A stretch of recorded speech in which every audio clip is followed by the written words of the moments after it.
So the other day we discussed this absolutely grotesque bill that got through the House, and now it got through the Senate. It's a bill that funds Israel, gives about, $26 billion to Israel, maybe a little more than that. Gives about $60 billion to Ukraine, gives another $8 billion to Taiwan. So it funds those three, but then also as part of it is a TikTok ban. The idea is like forcing whoever's a Chinese owner or whatever to divest from the company within 9 months, something like that. Like, this is the gist of it. There were 4 separate bills. They were packaged together, sent to the Senate. The Senate passed it, right? Now, we picked this bill apart 14 ways to Sunday. I find it absolutely disgusting that we live in a country where 650,000 people are homeless, about 50,000 of them are veterans, and nobody calls an emergency session of Congress to say, we got to make sure we put a roof over all of our fellow Americans' heads. We're failing as a country. We could have some people that have 3 yachts and 4 mansions, but you have a homeless veteran sleeping on the fucking street. You know, you got people, we're on the brink now of some billionaires maybe becoming trillionaires, and you can't tax fucking Jeff Bezos another 1% to put a roof over the head of a homeless veteran? What the fuck are we... All the things that are actually scandals, that's an actual crisis, that's actually an emergency which should be addressed right away. Medical debt, 41% of Americans have medical debt. This is incomprehensibly evil, right? Every other country, medical bills are not a thing. You go to the doctor, you go to the hospital, you leave, you're even Stevens. It's over. It's fair and square. You're done. It's paid for by your tax money. They prioritize, hey, this is something, just take it off the list. People shouldn't have to go bankrupt because of medical bills. Nobody calls an emergency session of Congress to address these things, ever. This is just how it is. It's fine. Whatever, leave it. But an emergency! We must send more money to Israel. We need to speed up the genocide and the ethnic cleansing. Like, this is what they do, right? What we have here is a guy by the name of Pete Ricketts, Senator Pete Ricketts. Let's just pause to reflect on how hilarious the last name Ricketts is. Okay. This guy comes out and says the quiet part out loud about the point of the TikTok ban. So I want to thank him for his honesty, but now you're going to know the real reason. Now remember, they say, oh, it's for national security. That's why we're doing this, because we're concerned that the Chinese owners are sharing the data with the Chinese government, and we don't want Orwellian big government spying on our people. Ha ha, that is rich. They literally just passed a spy bill so that the U.S. government can illegally spy. Warrantless spying. They just did it. They just re-upped it. We've had this bullshit since the Patriot Act in the early 2000s. So you just did the spy thing. By the way, beyond that, but it's about China in particular. Hey, asshole, under the Trump administration, he signed a bill that allowed any company to sell your data to any third party that they want to. And it's perfectly legal. They don't need to ask your approval. You don't get to accept it or slap it down. They're just allowed to sell to whoever. Everybody already has all of our data. It's gone 15 ways to Sunday. But they say, oh, it's for national security and to stop the Communist Chinese Party from getting your information. Okay, that's what they say. What's the reality? Well, Mr. Ricketts boy is going to lay it out for us. Look what's happening at our college campuses right now in this country. Pro-Hamas activists are taking over public spaces and making it impossible for campuses to operate. Jewish students are being told to leave campus because their universities can't guarantee their safety. There are a lot of other things wrong with this, including the failure to prioritize student safety over appeasement of terrorist sympathizers. But why is this happening? Well, let's look at where young people are getting their news. Nearly a third of adults 18 to 29, these young people in the U.S., are regularly getting their news exclusively from TikTok. Pro-Palestinian and pro-Hamas hashtags are generating 50 times the views on TikTok right now, despite the fact that polling shows Americans overwhelmingly support Israel over Hamas. These videos have more reach than the top 10 U.S. news websites combined. This is not coincidence. The Chinese Communist Party is doing this on purpose. They are pushing this racist agenda with the intention of undermining our democratic values. And if you look at what's happening at Columbia University and other campuses across the country right now, they're winning. That's the real story. The real story is elites are absolutely terrified that they're losing control of the narrative. They see that the younger generation is very pro-Palestinian. They're getting a lot of devastating videos served up to them directly on TikTok. Maybe you see, a toddler being pulled out from underneath the rubble with no legs. Turns out there's 50 times more pro-Palestinian stuff on TikTok than there is pro-Israel stuff. And so what was their reaction? Ban it. Ban it.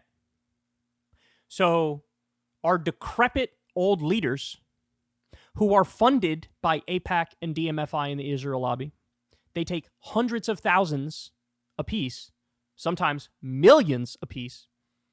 They get paid by a foreign lobby, the Israel lobby. Then they turn around and ban free speech on a social media app to serve that foreign lobby.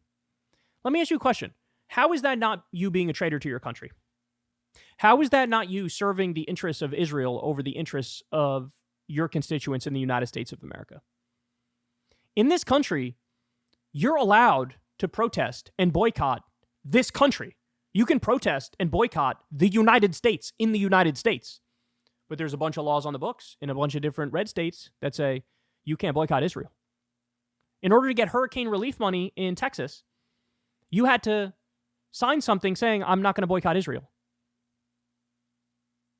And now Israel gets involved in our domestic politics and has an app banned on it because there's too much anti-Israel speech on it. How is that not a massive affront to the First Amendment of the United States? How is that not a crackdown on free speech and free expression and freedom to protest? Because you heard how he was talking about the protesters too. Look, again, credit because he's being honest. He's saying this is what this is really about. This is what this is really about.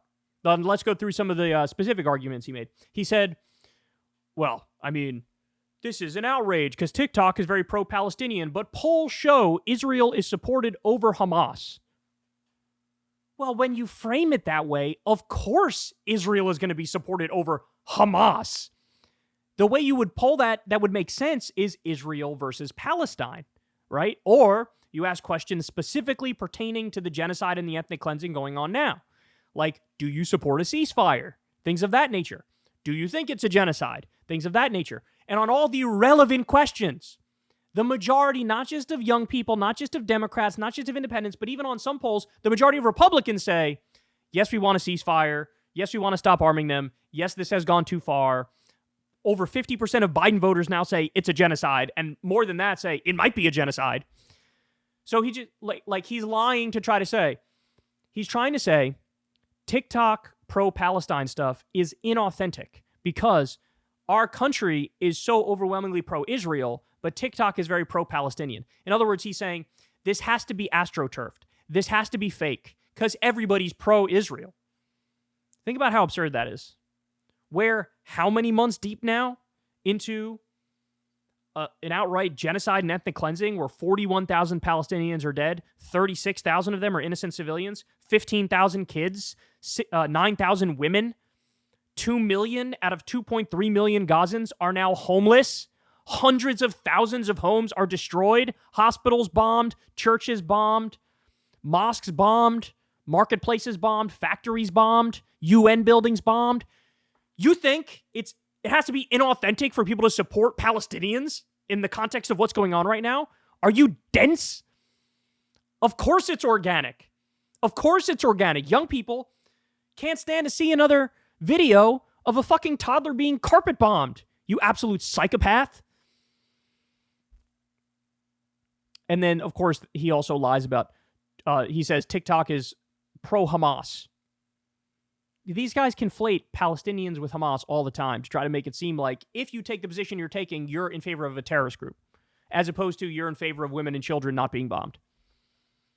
Then he says, Jewish students aren't safe on campus.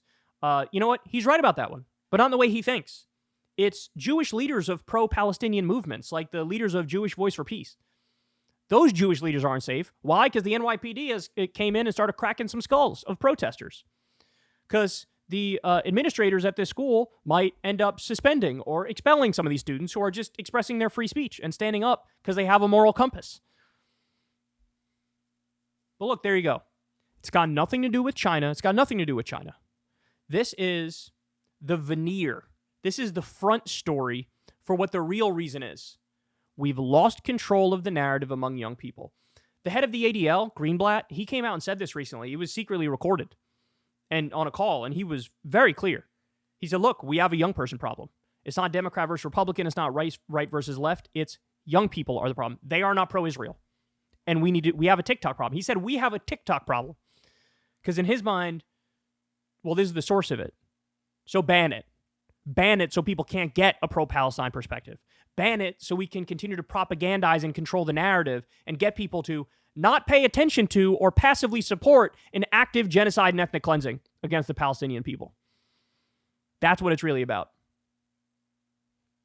TikTok is very pro-Palestine, and they find that unacceptable.